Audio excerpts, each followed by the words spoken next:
বন্ধুরা, village food blog চ্যানেলের পক্ষ থেকে সবাইকে জানাই সুস্বাগত।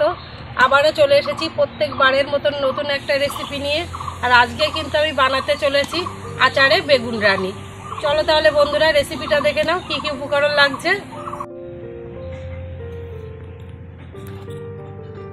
লাগছে বেগুন, আমি এখানে কিন্তু কালো বেগুন নিয়েছি আর বেগুনটাকে লম্বা করে কেটে নিয়েছি। লাগছে পেঁয়াজ কুচি, পেঁয়াজ বাটা, রসুন বাটা, আদা বাটা, জিরেমরিচ বাটা, চিনি, হলুদ, নুন, লাগছে কালো জিরে, পোস্ত, জিরের গুঁড়ো, সর্ষে, টমেটো পেস্ট, লাগছে আম তেল, টক দই, চারমগজ, শুকনো লঙ্কা, কাঁচা লঙ্কা, লাগছে কাজু আর লাগছে সর্ষের তেল।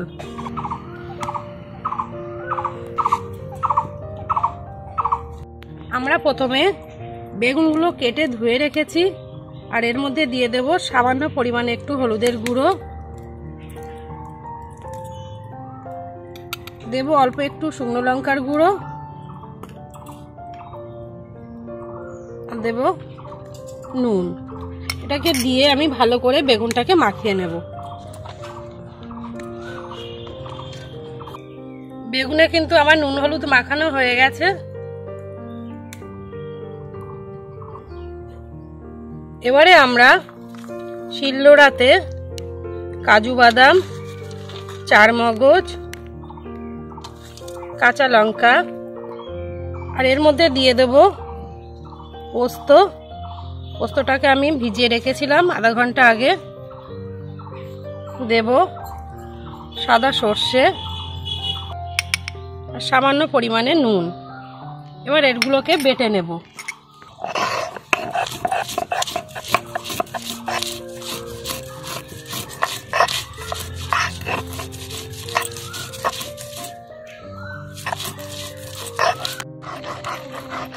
বাটা কিন্তু আমার হয়ে গেছে বন্ধুরা। এর মধ্যে আমি নুন দিয়ে বেটেছি, তার কারণ পোস্ত আর সর্ষে একসঙ্গে বেটে নিলে কিন্তু অনেক সময় তেতো লাগে, তাই জন্য একটু নুন দিয়ে বেটে নিয়েছি।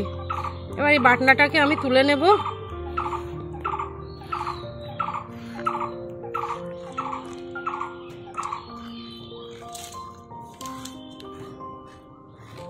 এবারে গরম কড়াইয়ের মধ্যে দিয়ে দেব সর্ষের তেল। বন্ধুরা, আমি এই বেগুনের রেসিপিটা কিন্তু পুরো সর্ষের তেলে রান্না করব। এবারে আমি গরম তেলের মধ্যে বেগুনগুলোকে ভেজে নেব।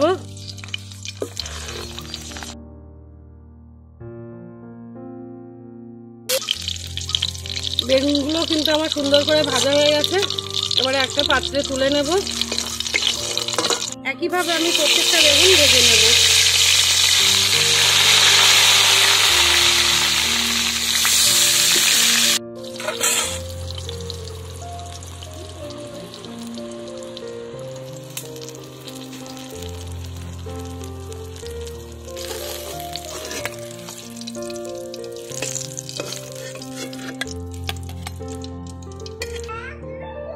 এবারে বেগুন ভাজা তেলের মধ্যে দিয়ে দেব আবার একটু সর্ষের তেল। গরম তেলের মধ্যে দিয়ে দেব কালো জিরে আর দেব পেঁয়াজ কুচি।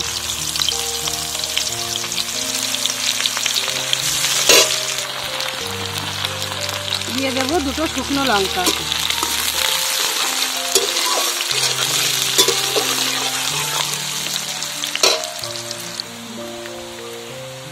পেঁয়াজটা লাল হয়ে এলে পরে এর মধ্যে দিয়ে দেব 1 চামচ পরিমাণে পেঁয়াজ বাটা।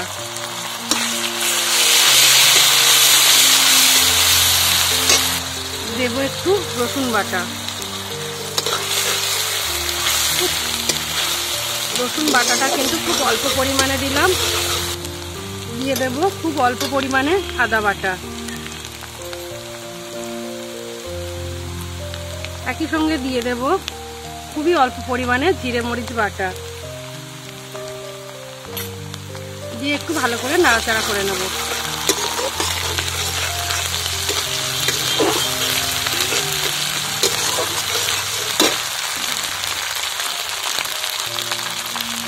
এবার এর মধ্যে দিয়ে দেব অল্প একটু জিরের গুঁড়ো। দিয়ে দেবো একটু শুকনো লঙ্কার গুঁড়ো, নাড়াচাড়া করে নেব।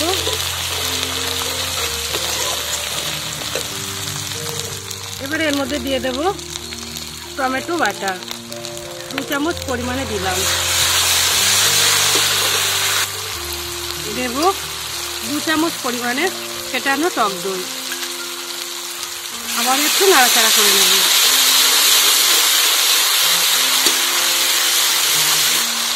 এবারে এর মধ্যে দিয়ে দেব বেটে রাখা মশলাটা।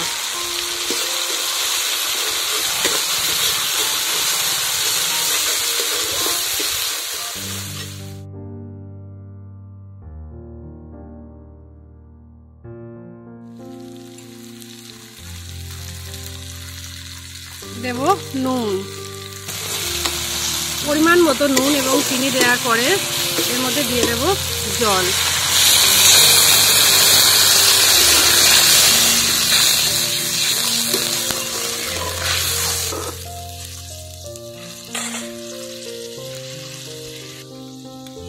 দিয়ে দেব পরিমাণ মতো হলুদ গুঁড়ো,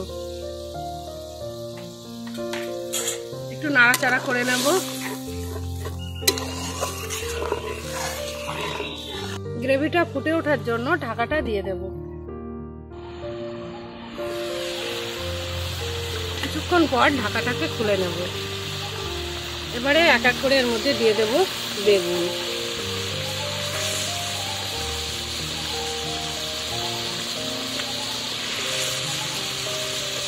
ভেজে রাখা বেগুনটাকে দিয়ে আবারও ঢাকা দিয়ে দেব। মিনিট 2 পর ঢাকাটাকে খুলে নিলাম।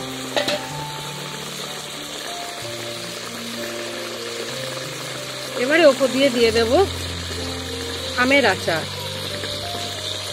পাশ দিয়ে দেব আমের আচারের গ্রেভিটা, একটু নাড়াচাড়া করে দেব।